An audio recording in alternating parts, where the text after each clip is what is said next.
Greetings, nutrition students. So let's talk about chapter number 16 and the aging process, or how our nutritional needs change as we get older. Last chapter, we talked about infancy and adolescence. Pretty much for the majority of our time together, we've been talking about nutrition in regards to adults. So there's not a specific chapter about nutrition in adults because that's been our focus for most of our time together.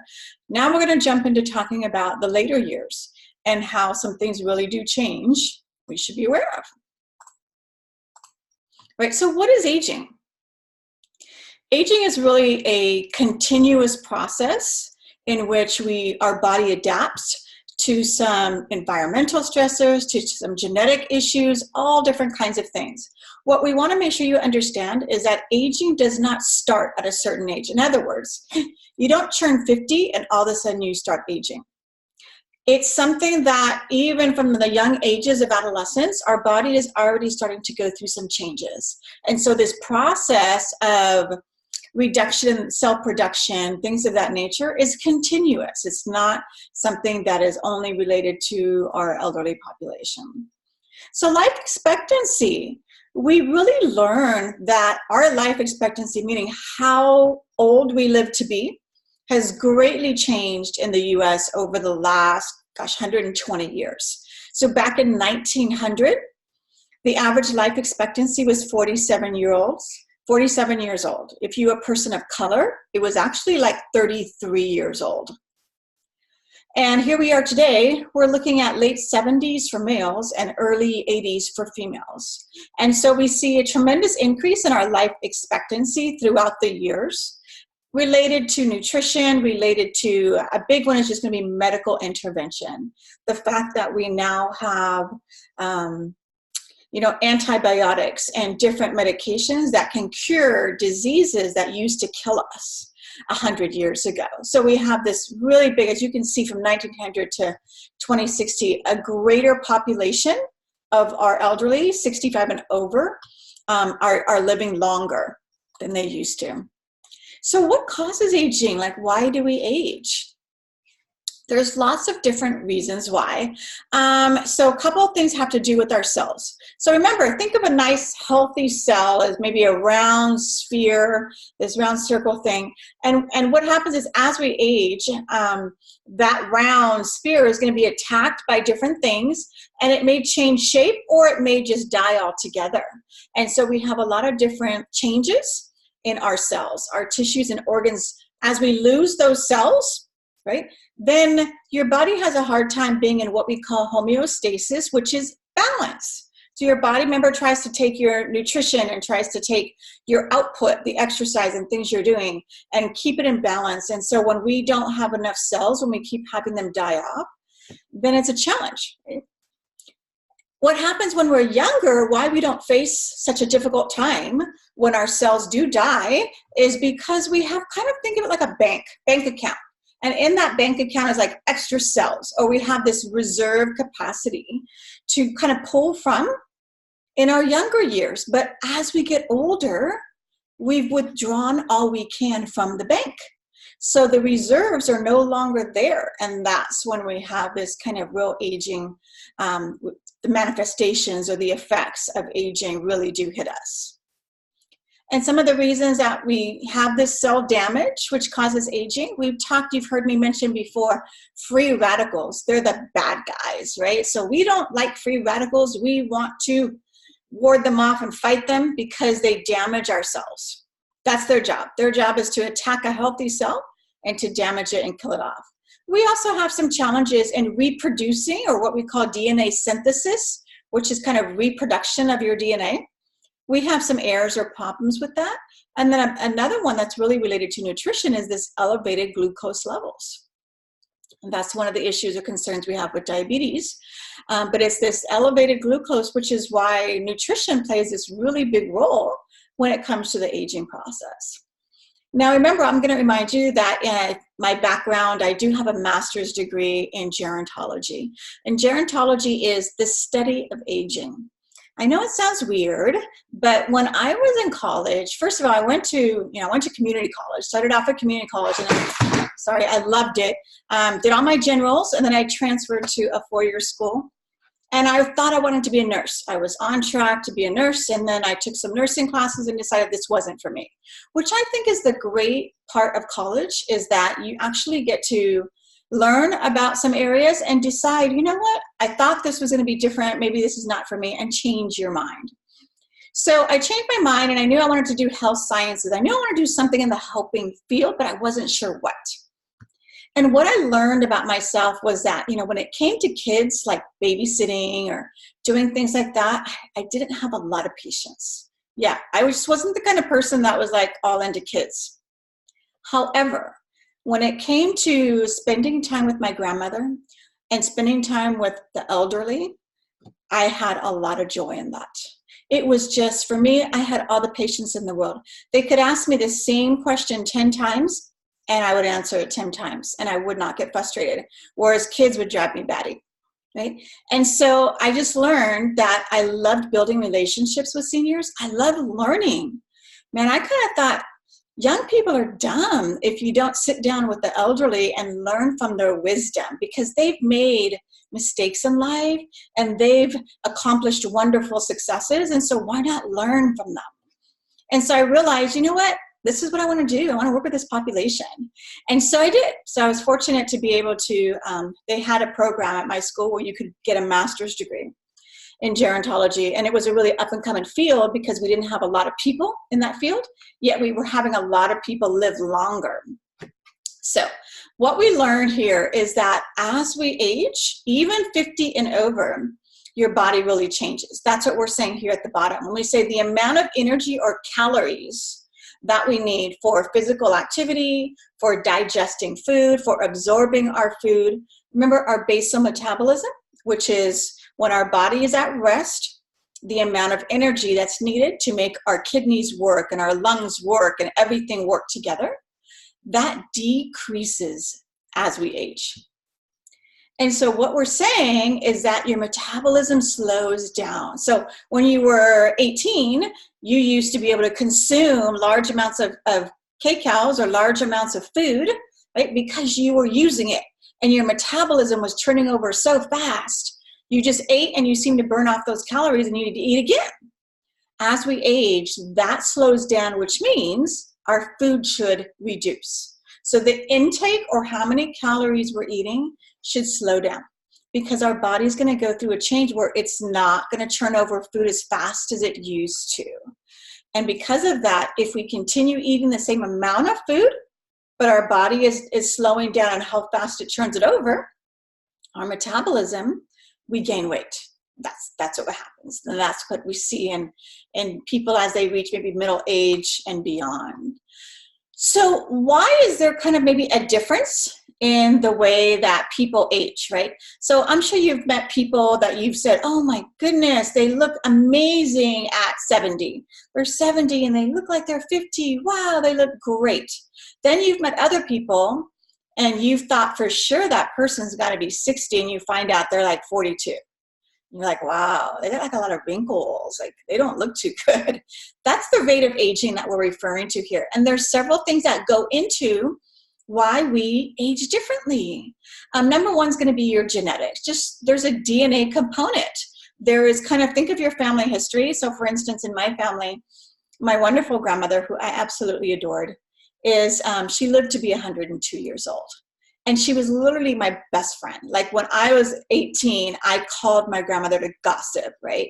She was my best friend. And so I loved her to death. And I have some good genes in my family in the sense of that I have had relatives who have lived long lives, right? And mostly without disease. So that's a pretty good thing. So there is this just kind of part of it is just the luck of the draw in the sense of your DNA. The second part of it is environmental factors. And so the environmental factors you can see here, what are we exposed to? What type of toxins or hazardous environment are we in? So for instance, I have a really dear friend of mine who was a missionary, and she lived in Indonesia. And the country of Indonesia is on the equator or it's on the fattest part of the earth that goes around, the sun goes around the equator. Therefore, Indonesia is closer to the sun than we are here in the US. And my friend never had sunscreen. She didn't really, do any of that. And so when I look at her, even though she might be 60, she looks like she's like 80. She does. She just has tremendous, and she knows it. She knows it. And she said that's because she spent 10 years living in a country with no protection from the sun. And that sun is it is the damager of skin. Sun is going to wrinkle you prematurely. It's going to give you sunspots and going to give you cancer too. So we need to be very, very cautious of our exposure to the sun. I'm a big believer in sunscreen fully every day. So anyway, so the environment plays a role in how we age. And the third one is the one that you and I have the most control over. This is lifestyle choices. So what is in our diet, right? If we're always eating processed, packaged foods, and then we're eating a whole lot of fat and sugar, and the things that we should be eating maybe more sparingly, if we never exercise, right? And then if we're always stressed out, all of those things are going to age you. They are. They're going to age you. We've kind of talked about how important nutrition is to keep your body in balance and to keep it healthy. And so if we kind of tilt that balance by piling on the bad stuff and then not doing enough good stuff like exercise, then our body is going to suffer the consequences of that. So the third one we have control over, right? So these are kind of the three things that really affect how we age, or the rate at which we age.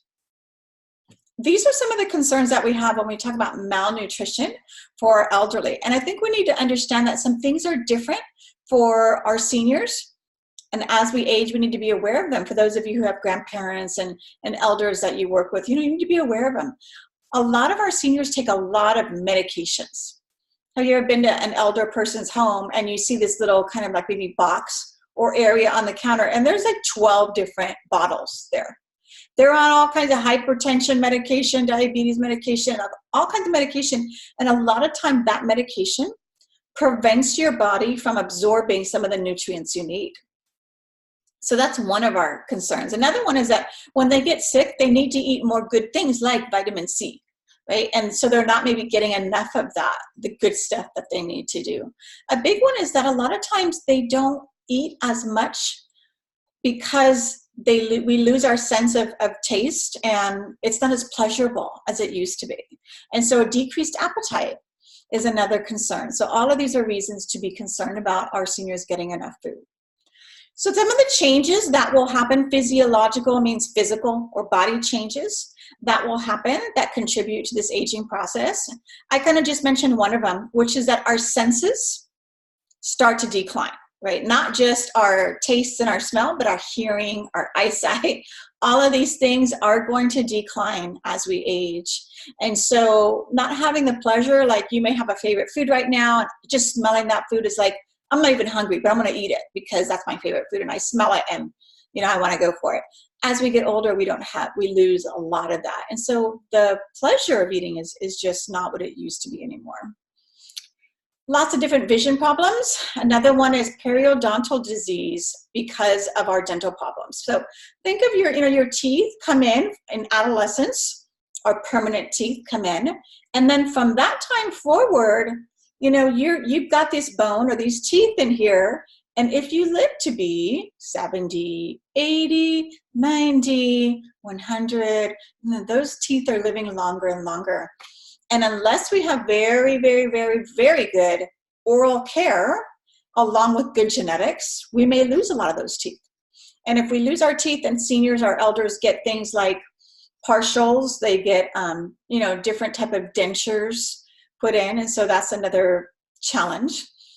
And then there's changes in our immune system functions, which means that our seniors are not as prepared to fight disease like we are when we're younger.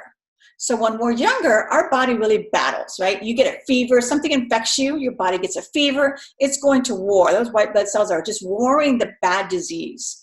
In our senior population, that doesn't work the same way.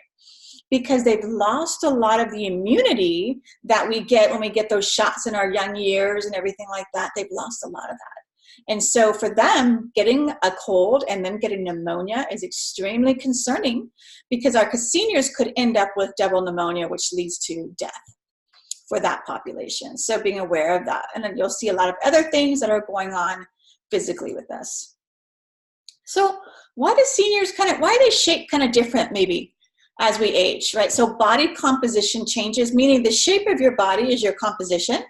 And so why do we see some of that? And here's the big thing here is body fat tends to increase, right? And then our bone density, remember we said that think of your bone when you're young, it's like a rod, like a steel rod. It's firm and strong. As we get older, instead of being a steel rod, it gets to be more like Swiss cheese, right? And it becomes more brittle, porous, softer, right? And so that bone density decreases naturally after age 50, right? A big part of our issues or problems in aging is that we're going to start to lose that calcium that we stored up when we were younger. And so looking at this slide here, we're going to see, again, I think we're looking at some bone here. We're looking at body weight, and we're looking at our 20s here on the first bar graph, and then up our 70s on the last one, and we see a shift from the green muscle mass to the body fat. And that's going to shift, and that is why I'm going to say it is so much more important as you age to do strength training, right? Anaerobic exercise. Strength training becomes more important. So for me personally, again, I'm 52, I believe, and I noticed a huge difference when I turned 50. There was just, even though I really felt I did my best to stay healthy, there was just a change, a shift in my metabolism that I could not really fight, if you will. And it was harder to keep the weight off, right? It was a struggle. It didn't used to be before. And so I invested and went to see a personal trainer.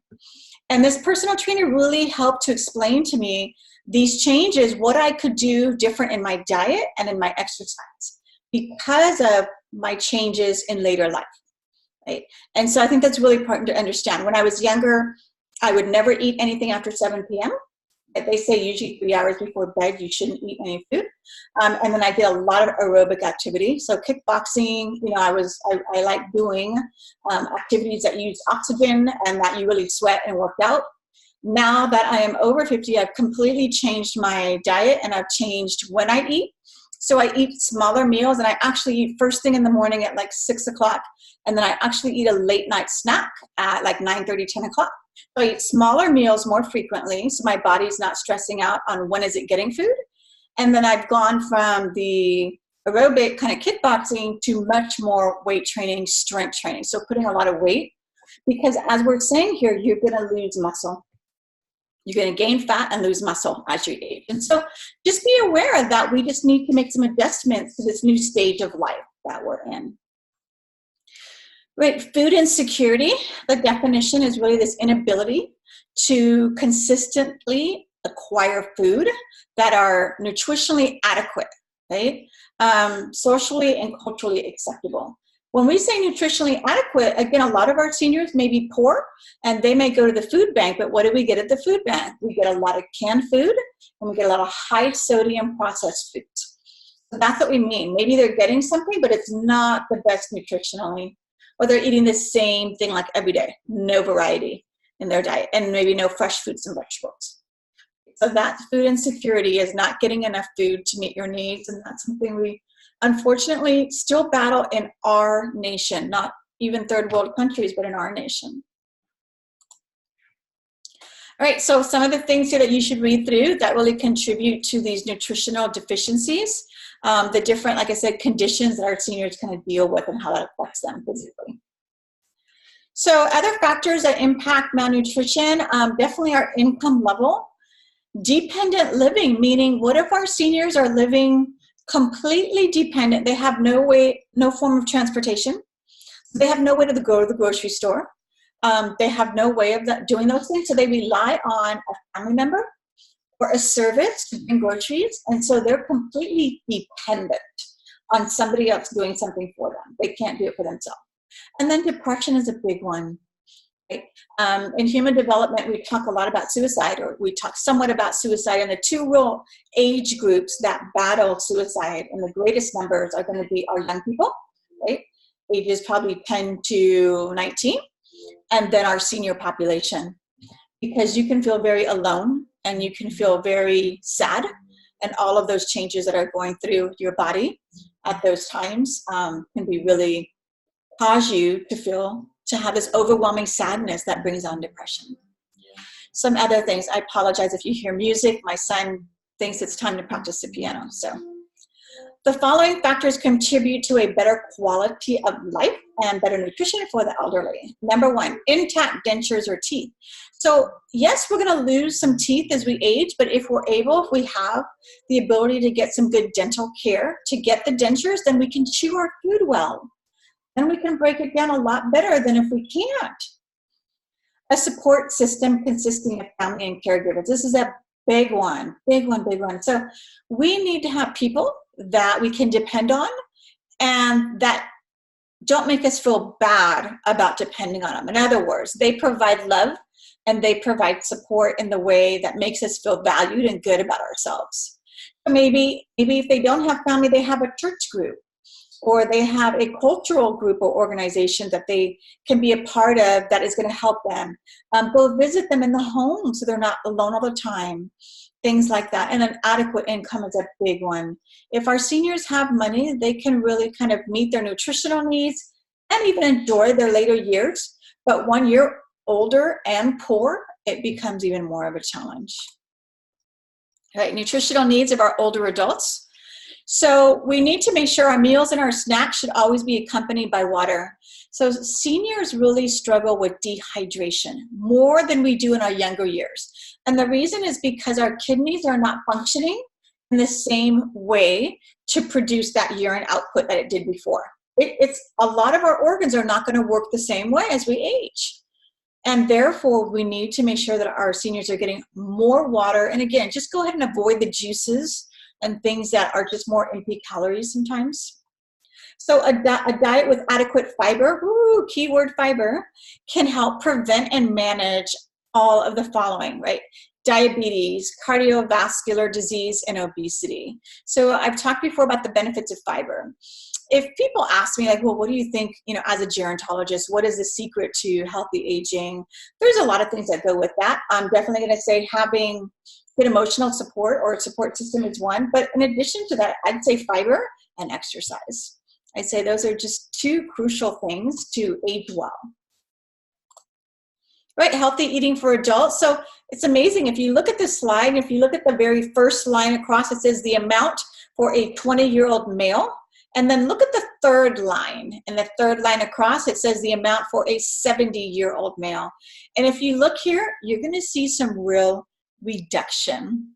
So if we used to recommend 9 ounces of grains for our 20-year-olds, we're recommending 6 ounces of grains for our elders. Right? If we used to recommend 3.5 cups of vegetables, we're recommending 2.5 cups. So we can see, other than our fruits and our dairy, things change. We should not be eating as much when we age. Physical activity for our older adults. Yeah. I really want to kind of debunk or get rid of this stereotype that all of our seniors are just like good for nothing, or they can't really contribute to society, or they really don't care about themselves. They just watch TV all day and they don't do anything physical. I think that's false. And I think these generations that are going to go into that time are going to need to continue to push the importance of physical activity. So this is water aerobics or water activity, and this is ideal for our senior population for several reasons. Number one, because as we age, we struggle with our joints, right? We struggle with knee replacements, and our joints have worn down. If you think of two bones together, right, like at the knee, and then this ball here and the cartilage that surrounds it and makes your knee kind of go, that cartilage wears down as we age, and then we have some problems with our joints. And anytime we do activity in the water, it cushions the blow. Instead of maybe jumping up and down on your legs or on your body, doing it in the water, it cushions the impact. Yet water provides resistance, right? When you swim and when you do physical activity in the pool, you have to use your muscles. So it's great exercise for our elders. My dad actually does this. So he goes to a gym and they have a water aerobics program, like 3 weekdays a week. And not only does he get some good exercise, but he gets some really good socialization with other seniors that are, I think part of the reason they go may not just be that they want to do exercise, but they might want to just talk with other people. All right, so some physical guidelines, you can read through those. Basically, we're saying don't be a couch potato. That's what we're going to say. For our seniors, it is really detrimental to your health to say you don't do anything physical. Better to get busy. Preventing that food insecurity. So we said food insecurity is not having enough food to meet your needs. So making sure, looking through some of these issues. If you, aspire to work in our senior homes, or you work in an industry working with our older population, or you have older loved ones, then these are things you need to read and look at. Additional facts about this kind of aging process. Number one is dementia is something that we encounter more of as we age, right? And some factors related to that. Alcoholism, strokes, Alzheimer's disease, these are all part of that, go along with dementia. Menopause for women is a really kind of big, it presents us with some big aging risk. In other words, when we go through menopause, we lose estrogen. That's our female hormone. And along with no longer being able to conceive or have children, we also kind of lose a lot of our calcium. We lose a lot of our bone mass. We're going to see here increased risk of breast cancer because we don't have that estrogen anymore, and increased risk of heart disease. So eating plenty of calcium foods that have calcium in them as a teenager in our younger adolescent years is most likely to result in a decreased risk of osteoporosis or fractured bones in our later years. So it's kind of sad because when you get to be 70, you can't say, oh, I'm going to eat a lot of calcium now because I want to make sure that I don't have any osteoporosis. It's too late. You had to have done it when you were a teenager. And every time I do the diet study, and I do the diet study with my high schools, when I teach this class over there, they all have horrible calcium intake. Horrible. Just off the charts, horrible. And so I'm sitting there telling them, guys, when you get older, you're going to be hunched over and you're going to be breaking bones. And don't you want to be healthy? You need to take your calcium. And if you don't like milk, we need to get a pill or a chew or something else that has calcium, right? So it's imperative that we invest in the young years. To remember, you put stores in like the bank. That's what happens with calcium.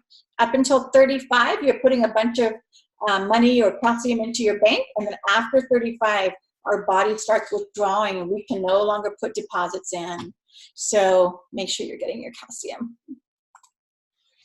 All right, so I will go ahead and I'll let you go through the clicker slides on your own time. Make sure to go through that. This is an important process or part of life. I like to think of aging as the life cycle. In other words, when we're born as an infant, our parents or guardians take complete care of us, right? We can't wipe our bottom. We can't feed ourselves. We can't do anything. We're completely dependent on our caregivers as babies, and then as children continue, and then we come into adulthood, and then as we age, it's now up to our children and our loved ones to take care of us because we took care of them when they were in that stage of life. And all of us hopefully will go through the aging process, because if you don't go through it, that means you died young, and you don't want that. So this has been a fun chapter. We will then see you for chapter 17.